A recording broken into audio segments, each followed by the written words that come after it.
Well, hello and welcome to another episode of Brett's Old Time Radio Show. Thank you very much for joining me. I really do appreciate it. I know there's a lot of other podcasts out there. So the fact that you've taken the time to come and join me in my little home here in Lyme Bay is fantastic. And you're all invited. Come the summer, come on down. We'll have a little beach party. I'll get the barbecue and we'll set up. We'll go out, we'll get some fresh fish, we'll have a brilliant time. And we'll do that in the summer, we'll set a day. Look, a huge thank you for joining me once again for our regular late night visit to those dusty studio archives of old time radio shows right here at my home on the south coast of the United Kingdom. I'm Brett, I'm your host for our nighttime podcast. Welcome to another episode. Don't forget, I've got a Facebook page, Instagram page and a YouTube channel. They're all called Brett's Old Time Radio Show, and if you could follow me there and maybe just give me a little like, I would just love you forever. Feel free to send me some feedback on any of the shows, brett@tourdate.co.uk. And also we've got our Patreon page. Please check that out, patreon.com/Brett's Old Time Radio Show. Time now for another adventure with Dr. Watson and Sherlock Holmes. This is an episode called The Unfortunate Tobacconist. First broadcast, 30th of April, 1945. This episode from the life of Sherlock Holmes will be transmitted to our men and women overseas by shortwave and through the worldwide facilities of the Armed Forces Radio Service. Petri Wine brings you Basil Rathbone and Nigel Bruce in the new adventures of Sherlock Holmes.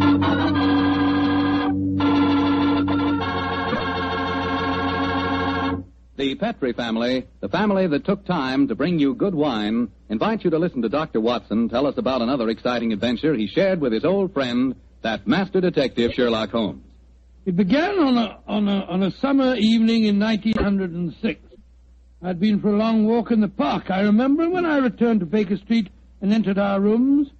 Holmes looked up at me with a twinkle and spoke. You look positively glowing with health, Watson. Well, I had a splendid walk, my dear fellow. You should have come with me. The park was looking particularly beautiful. Well, old chap, during our absence, I've decided to write another monograph. Oh, well, what's the subject this time? Occupational liability to murder. For instance, the mortality rate is naturally high among policemen and detectives. Physicians are murdered with fair regularity, but the murder of a dentist is rare. And who ever heard of a murdered veterinary surgeon? It's quite true, but what's the occasion for this little homily? I've been browsing over my newspaper clippings. Yeah? You recall ever hearing of a murdered tobacconist, Watson? No, I can't say that I do. Oh, why? And yet my clippings inform me that no less than 3 tobacconists have been murdered in the past 6 months, and all the murders have occurred in the same small shop at the East End of London. Now, why do you suppose 3 tobacconists would be murdered in the same shop? Come now, fellow. Give me a logical solution to the problem, will you? Well, let me see. You say that the shop's in the East End? Yes. Is it near the river? As it happens, it's on the water's edge. And supposing the tobacconist shop was the headquarters of a smuggling ring. Perhaps boxes of cigars were unloaded from the dock and brought to the shop. Cigars containing pearls or opium or something. Watson, my dear fellow, you're doing splendidly. You must walk in the park more frequently. You're positively scintillating. Oh, no, you're making fun of me. I assure you I'm not. You're expecting anyone home? No, probably a visitor from Mrs. Hudson. Go on with your fascinating theory. Now, why are 3 tobacconists murdered? Well, because they know too much. Perhaps they demand a share in the profits, so the head of the ring decides to kill them. Plausible enough, Watson. I really must congratulate you. I can see that I'm very lucky in having a biographer with such a lively imagination. Thanks very much. Come in. Imagination. Oh, hello, Lestrade. Stan, I'm glad to see you. I hope I'm not intruding. Not at all, my dear fellow. Come along, sit down. Thank you, Miss Holmes. Anything remarkable on hand? No, Miss Holmes. Nothing very particular. Then tell me all about it, Lestrade. Can't hide anything from you, can I, sir? Yes, there is something on my mind, and no mistake. And it concerns the 3 murdered tobacconists, I see. Splendid. Now, how the blazes did you know that? Yes, Holmes, that's pure magic. Not at all, my dear Watson. It's simple deduction. Observe the 5 cigars peering out of Lestrade's breast pocket. They are of a far superior quality to his usual brand. Obviously, the scene of his latest investigation has proffered certain, well, shall we say, professional perquisites. Am I right, Lestrade? Of course you are. Careful one, Mr. Holmes. Thank you, I'll stick to my pipe. Well, how about you, Doctor? Oh, thank you, Lestrade. Right, you. Coronas. And now, Inspector, tell me about the murdered tobacconists. Well, How much do you know about the case? Just what I've read in the papers. Well, curiously enough, we were discussing the affair as you walked in, Lestrade. It's a strange business, gentlemen. I only got hold of the old story today when I had a long talk to young Jack Longworth. He's the owner of the shop. Oh, in relation to Gerald Longworth, Victoria Member of Parliament, who battled so successfully against the slum clearance bill? His son, Mr. Holmes. What's that? Nice young fellow, too. When his father died, he inherited this shop along with a lot of other property in the East End. Well, how big a shop is it, Lestrade? Oh, just a hole in the wall, Doctor, like all the other shops in that part of London. Young Mr. Longworth tells me he first rents it to a man by the name of George Grillet. He lives there with his daughter Lily and made quite a nice go out of the shop. 6 months ago, when Jack Longworth was abroad, George Grillet has a stroke and nearly kicks the bucket. Kicks the what? He nearly dies, Doctor. Oh, kicks the bucket. That's very good. I must remember that. And then what happened, Lestrade? Well, while he's in the hospital, his daughter gives up the lease on the shop. A few days later, an Italian takes it over, and a couple of weeks later, he's found with his throat cut. Did you investigate that first murder yourself? No, Mr. Holmes. It seemed like any of a dozen killings we get in that part of London. A shopkeeper cut up, his till emptied, no clues. Who was the next tenant? A Scotchman, bloke by the name of Mackintosh. A few weeks after he moved in, the same thing happened to him. That time, I did go down there, but I couldn't find out nothing. Was robbery again the apparent motive? Yes, sir, but the killing wasn't the same. He was strangled with a silk scarf. Silk scarf, eh? And who was the third tenant? The man who was murdered yesterday? A Hindu fella. A man by the name of Mukherjee. He takes it over a week last Friday, and yesterday we finds him knife through the back and his money gone. Of course, I was down there before you could say Crystal Palace. But once again, I didn't find out nothing. No knife, no fingerprints on the till, no footprints, just a very dead Hindu. Was young Mr. Longworth a landlord in England when these murders occurred? Yeah, that's the funny thing about it, Mr. Holmes. He docked at Tilbury yesterday morning. He didn't know nothing about what had been going on. Well, I imagine he'll have difficulty in renting the shop after 3 murders. Well, that's just it, Doctor. That's why he comes to me at the yard. George Grillet, his first tenant of the shop, moved back there today with his daughter Lily. And young Mr. Longworth's worried about them. Well, if you ask me, he's more worried about the daughter than he is about old man Grillet. So the original tenants of the shop are back in residence again, eh? And, what do you want me to do? Well, I thought perhaps you'd be interested enough to come along with me and look at the shop, Mr. Holmes. I should be very glad to, my dear fellow. Get your coat and hat, Watson. Oh, that's right. Oh, dear, that wretched instrument. I'll answer it. Hello? Mycroft, how are you? What? Yes. Yes, he's here now. Why, of course. I'll do everything I can, certainly. Let's have dinner together soon, shall we? Splendid idea. All right, goodbye. Well, is that your brother, Holmes? Yes. Lestrade, I do think you might have told me the whole truth. What do you mean, sir? I thought your visit was prompted by a need for friendly assistance. I didn't realize that you came here virtually on a government order. Well, it wasn't just quite like that, Mr. What's the Holmes. government got to do with the case, and how does your brother Mycroft fit into the picture? Not sure yet. But of one thing we may be certain, there's obviously a great deal more in this case than Lestrade would have us believe. Why do you say that, Holmes? You must bear in mind, old fellow, that occasionally Mycroft is a British government.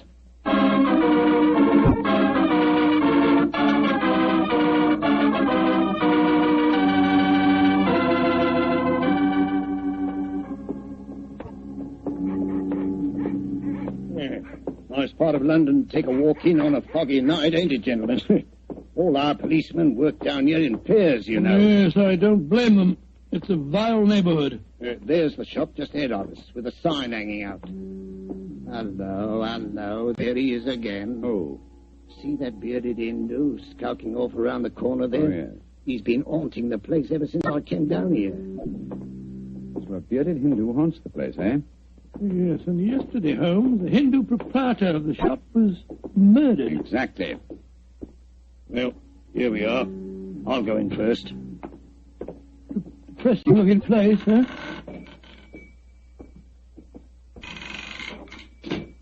I'll be out in jiffy.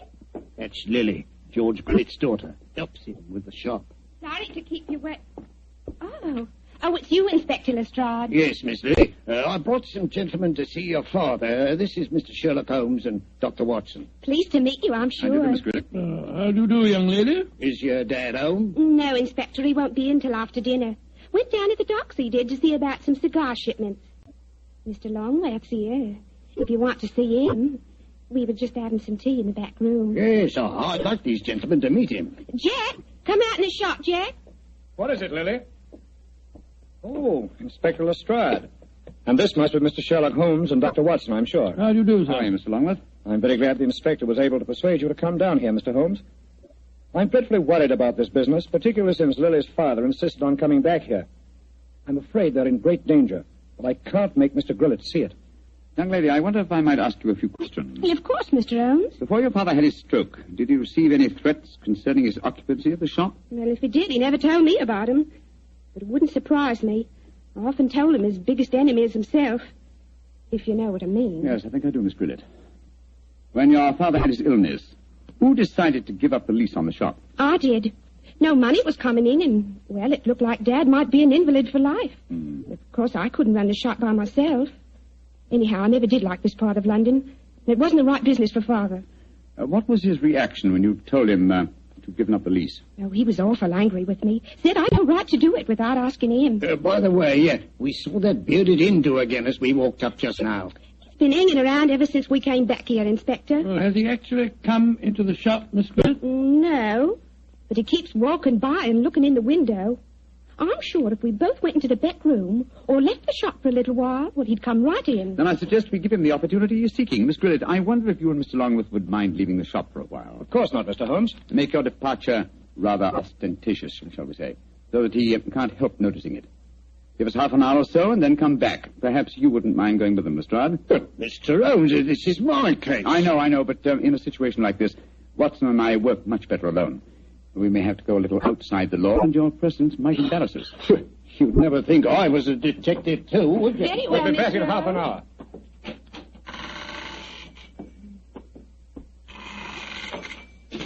hour. Poor old Lestrade. He gets very touchy as the years roll by. I blame him. I'm leaving him completely in the dark. Come on, Watson, behind the counter. No, my dear fellow, not under it, old chap. We lift the flap. So. Now I suggest we crouch down behind here. Come on, that's it. Have you got your revolver, Watson? Yes, it's in my pocket. Good. Meantime, make yourself as comfortable as these cramped quarters will permit. We may have quite a wait ahead of us.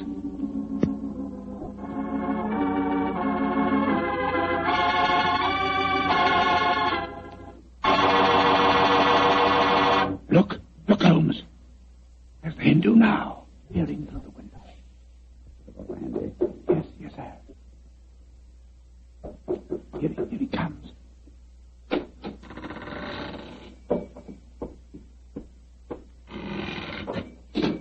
All right, Watson. Put your hands up. I got you covered with this revolver. Now, my man, what are you doing here? Who are you? Never mind who I am. Just answer my question. I do not speak very good English. तुम हिंदुस्तानी बात बोल नहीं सकता?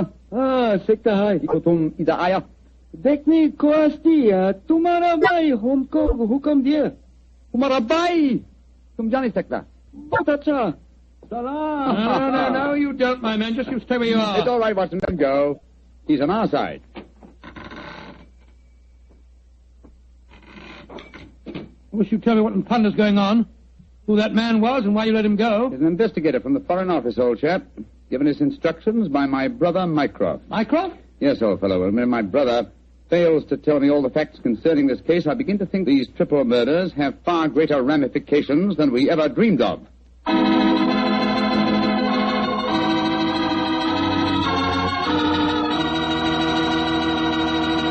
Dr. Watson's story will continue in just a second. Just about time enough for me to mention that any meal becomes a better meal when you serve it with Petri wine. And say, you'll find that Petri California Burgundy and Petri California Sauterne are just made to go with food. That Petri Burgundy is a rich red wine that's bosom pals with any meat or meat dish.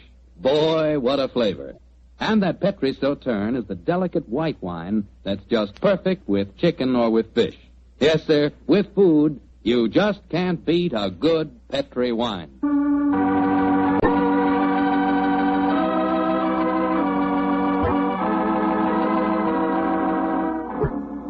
And now back to tonight's new Sherlock Holmes adventure. A puzzling case is occupying the attentions of Sherlock Holmes and Dr. Watson. 3 murders have taken place in a small tobacconist shop in the East End of London. As we rejoin our story, it's late at night, and Sherlock Holmes and Dr. Watson, accompanied by Inspector Lestrade, are once again walking toward the ill-fated shop. Well, I don't see that you've accomplished much, Mr. Holmes, except that you've just bought me a nice dinner. Oh, we're making progress, Lestrade. If only by the elimination of obvious suspects. But there's a pattern to this case, and that should give us a clue. Well, how do you mean, Holmes? My dear fellow, consider the obvious motive of these murders, and particularly observe the results they've obtained. Well, the motive's the same in all 3 killings. Robbery. Oh, not Lestrade. Don't let the theft of a few pounds from the till blind you to the real motive. Look. Here's Miss Grillet now. She's coming out of the shop. Good evening, Miss Grillet. Hello, Mr. Holmes. Is your father home yet? Yes, he is, Mr. Holmes. And I can't tell you how anxious I am for you to talk to him. I'm going to meet Mr. Longway. He's taken me to the music hall. I should be home just after 10. I hope you'll be able to stay with Dad until then. Well, don't you worry, Miss Grillet. We'll keep an eye on him. Oh, thanks ever so much. Oh, Mr. Holmes. Yes, Miss Grillet? Please don't go into our rooms in a bed, will you? I've left things in a frightful mess. I quite understand, Miss Grillet. Well, ta-ta. See you later. Let's go into the shop.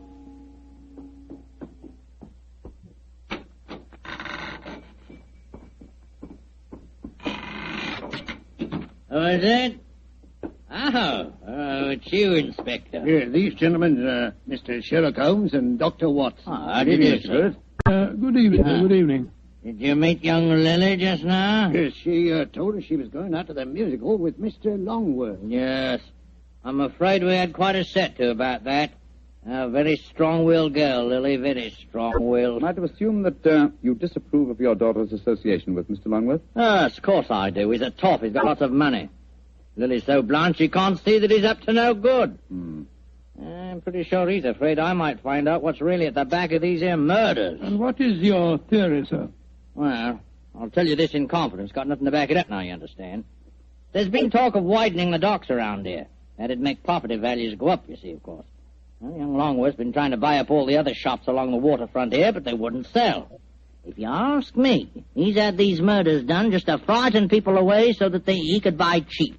Now, I'm not saying that he did the murders himself, you understand, but he planned them.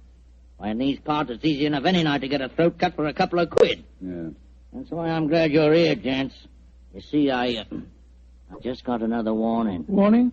What do you mean, sir, warning? Found this note slipped under that door there not 3/4 of an hour ago. Receive, please. Well, What does it say, Holmes? I shall call on you at 8:30 tonight. You know what's good for you. You'll be waiting for me alone. If you try any funny tricks, you'll go where I sent the rest of them. Well, that's obviously from the killer. Possibly. What's the time now? Look, it's 8:20. I was hoping you gentlemen would wait in our rooms back of the shop. You can hear what's going on in here, and if he tries any rough stuff, you can pop in and grab him. Just what I was about to suggest myself, Mr. Grillet. Lead the way, will you? Oh, yes. Just step behind the counter, gents. Now, through here. Here we are. Not exactly Buckingham Palace back here, but you can make yourselves comfortable, can't you, gents? Oh, don't you worry about us, Grillet. Oh, I better turn out the gas. If this bloke spots a light under the door in here, he might smell a rat. Now, there we are.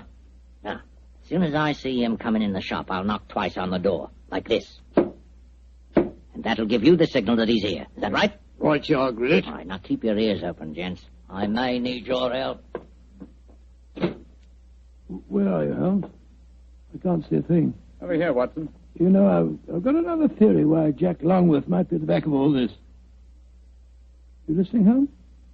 Yes, I'm listening, old fellow.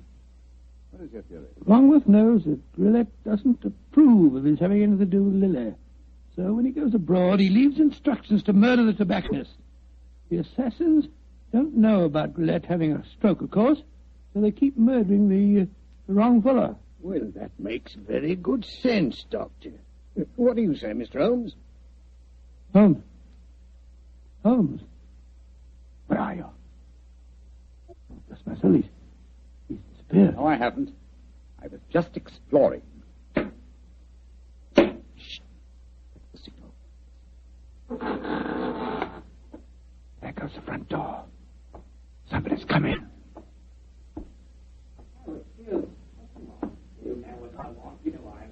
We'd better go in. Right, Watson, listen.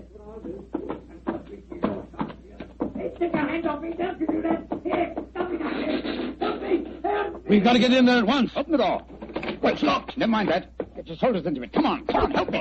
Come on. Come on, one more.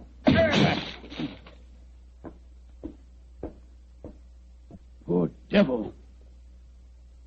He's been slashed with a knife. Willett!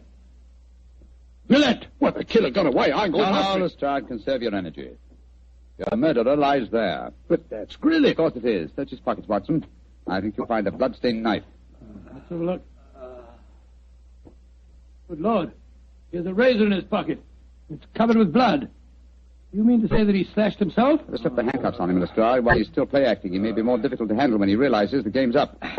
Take your hands off of me. Come on, quick. Come on, yes. Hey. Come on. Very neat, Lestrade. Yeah. Well, now that I've knocked a wounded man out cold, perhaps you'll tell me what's going on, Mr. Holmes. Yes, I'm completely in the dark, too. Oh, it's very simple, really. Willett has just staged a fake attack on himself. Fool us into believing that someone else is the murderer. Yeah, but the threatening note he received... Composed by himself for the occasion. Yes, but we heard voices. We heard the shop door open. We heard Grillet talking to himself. And as for the shop door, that's how he gave himself away. Well, how do you mean, Mr. Holmes? Whenever the shop door opens, there's a bell that jangles. You will notice... So, Yeah, that's right, there is. there was no bell jangle when we were in the back room. Grillet got us in there, locked the door on us unobtrusively, and staged his little drama. Yes, but we heard the door creak open and close, Mr. Holmes. The creak of this flap in the counter would sound exactly the same, my dear fellow. Now listen. Yes, but why, Holmes? How did you spot that Grillet was a man? It was obvious from the beginning that since nothing had changed about the shop except the ownership, that the attackers were directed against any tobacconist who was not Grillet himself. Of course, his daughter, Lily, obviously knew what was going on. Well, I don't see how you figured that one out, Mr. Holmes. Every remark that she made showed that although she loved her father, she knew his failings. In any case, she gave me the final clue. Well, what clue was that? In very pointedly asking me not to go into the back room of the shop. Of course, she meant the reverse of what she said. I followed her advice when you were explaining your theory to Lestrade. Well, what did you find, Mr. Holmes? Miss Grillet had obligingly left a secret door open, a door leading to a passageway that seemed to go down to the waterfront. We'll examine it more thoroughly in a minute. Yes, but I still don't understand Grillet's motive, Holmes. Neither do I, old chap. No, I suspect that from the interest of the Foreign Office in the case, this shop has been the headquarters of an espionage ring. I'm afraid the final answer to that question will have to be given by someone else. Oh, who, Holmes? By my elder brother, Mycroft. Humiliating, isn't it, Watson?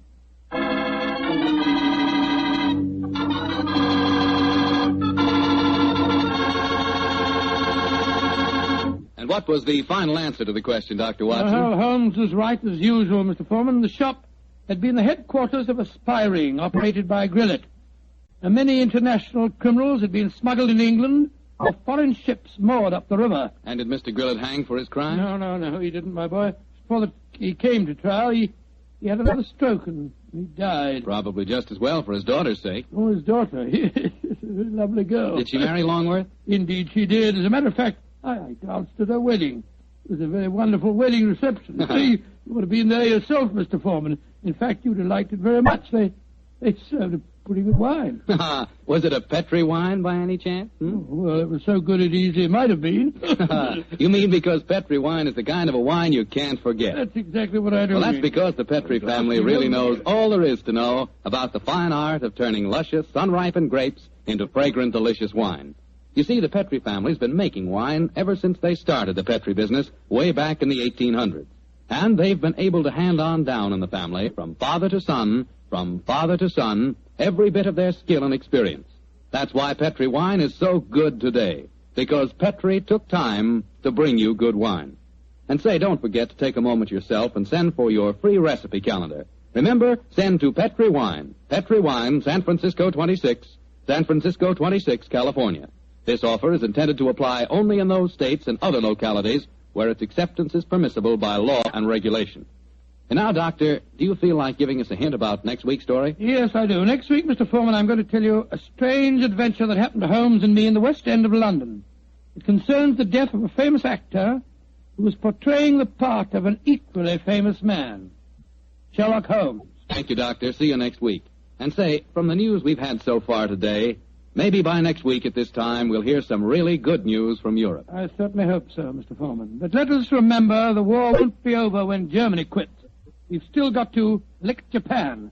And that's going to take a long time. So instead of celebrating when VE Day comes along, let's just strengthen our resolve to support the war more than ever here at home. Keep that war job. Don't leave it till you're released. Keep on buying more and more and more war bonds and keep them. Don't turn them in. Help all you can with all home front activities and observe all our wartime regulations such as price ceilings. That's the real way to celebrate a victory in Europe, by working harder to end the war in the Pacific.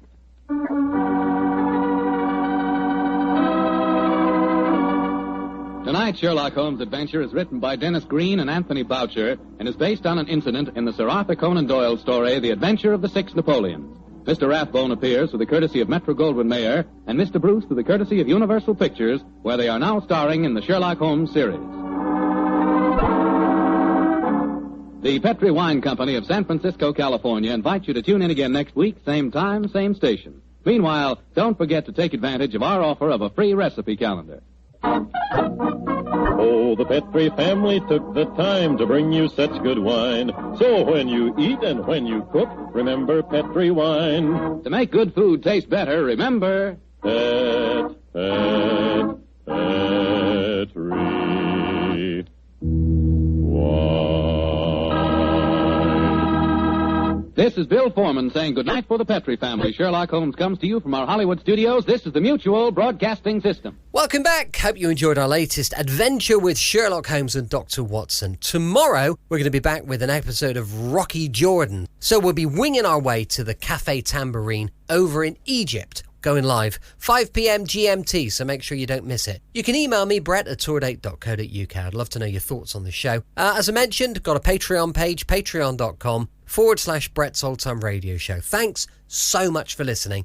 I'll be with you 7 days a week, each and every week, and I'll see you next time on Brett's Old Time Radio Show. Love you. Bye.